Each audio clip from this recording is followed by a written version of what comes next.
अस्सलाम वालेकुम for all viewer. आज का हमारा टॉपिक है the definite integral on piecewise function. जो प्योर मैथमेटिकल के स्टूडेंट हैं उनके लिए ये क्वेश्चन बहुत ही ज़्यादा अहमियत का हामिल है। तो हम क्वेश्चन की तरफ बढ़ते हैं डायरेक्ट। हमारे पास क्या है, क्वेश्चन नंबर 18। इसके 4 पार्ट हैं, लेकिन सबसे पहले आपको क्वेश्चन समझना पड़ेगा क्योंकि ये क्या है, पीस वाइज फंक्शन।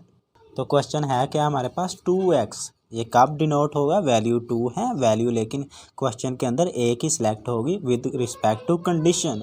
कंडीशन पहली क्या है कि x या तो बराबर हो या छोटा हो 1 से, या तो बराबर हो या छोटा हो 1 से, मैं इधर लिख लेता हूँ, या लेसर देन 1। तो कंडीशन 2 क्या है हमारे पास कि x बड़ा होना चाहिए किससे, 1 से। x किससे बड़ा होना चाहिए, 1 से। तो क्वेश्चन नंबर 1 ए क्या है हमारे पास, integration lower limit 0 upper limit 1 और एफ एक्स डी एक्स। यहाँ पर क्या लगेगा आप मुझे सोच के बताएं गैस करके।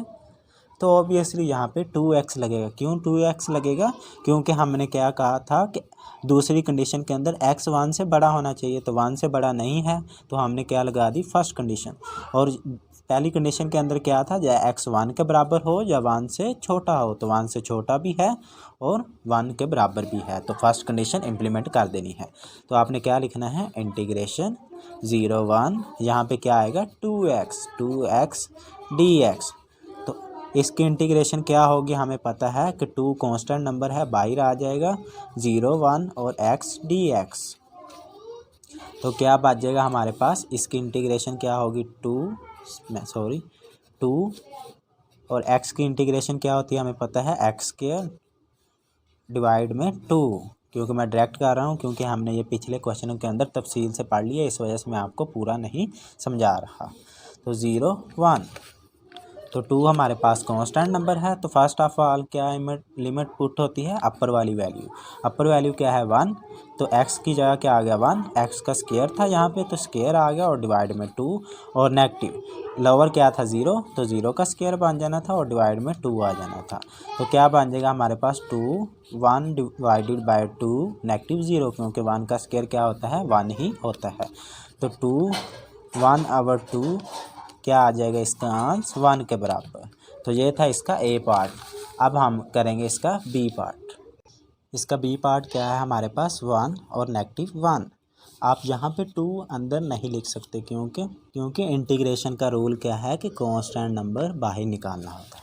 तो ऑब्वियसली हम क्वेश्चन बी की तरफ बढ़ते हैं। तो क्वेश्चन बी की लोअर लिमिट -1 और अपर लिमिट 1।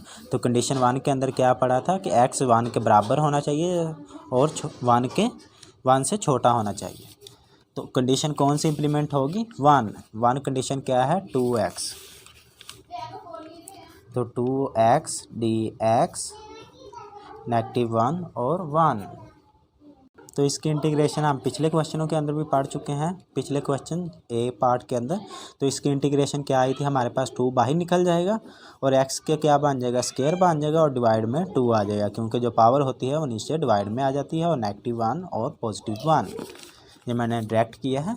और 2 हमें पता है 1 का स्क्वायर क्या होता है 1 ही होगा, और डिवाइड में 2, क्योंकि upper limit first implement and second limit later implement.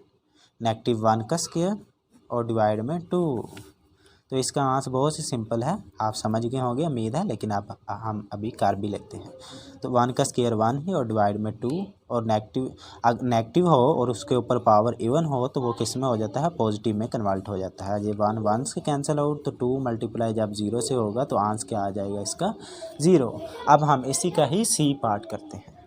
Question सी क्या है हमारे पास, लोअर लिमिट 10 और upper limit 10, integration F x D x. यहाँ पे कौन सी कंडीशन इंप्लीमेंट होगी, तो सेकंड कंडीशन इंप्लीमेंट होगी। सेकंड कंडीशन क्या था, x ग्रेटर देन है 1 से और यहाँ पे 2 था, ठीक है। तो इंटीग्रेशन के अंदर हमने क्या करना है 1 10 और यहाँ पे 2 लिख देना है। 2 कांस्टेंट नंबर है, साथ dx भी आएगा, सॉरी, और 2 कांस्टेंट नंबर है, हमने बाहर निकाल दिया 1 10 dx, और यहाँ पे आपको पता है हम 1 लिख सकते हैं। तो अगर कोई 1 की इंटीग्रेशन क्या होती है हमें पता है, x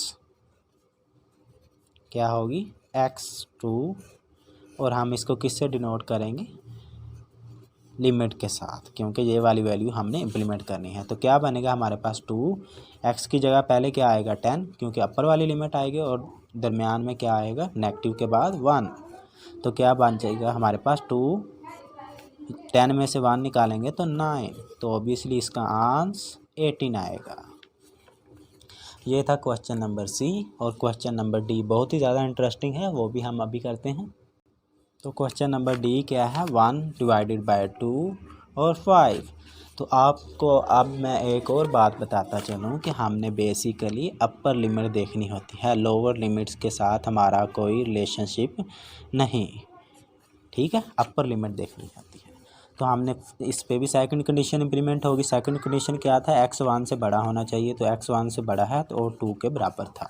तो हमने क्या करना है, 2 पुट कर देना है और इंटीग्रेशन 1/2 5 dx। तो हम इसको कैसे लिख सकते हैं, 2 को बाहर निकालेंगे उसी तरीके से जो हमने पिछले क्वेश्चनों के अंदर पढ़ी है, dx और यहाँ पे 1। तो 1 की इंटीग्रेशन क्या होती है हमें पता है, x 1 डिवाइडेड बाय 2 और अपर लिमिट 5। तो हमने क्या पुट करना है, सबसे पहले 5, x की जगह 5 और दरमियान में क्या आ जाएगा, नेगेटिव 1/2 लोअर लिमिट। तो हम इसको क्या कर लेते हैं, एलसीएम ले लेते हैं।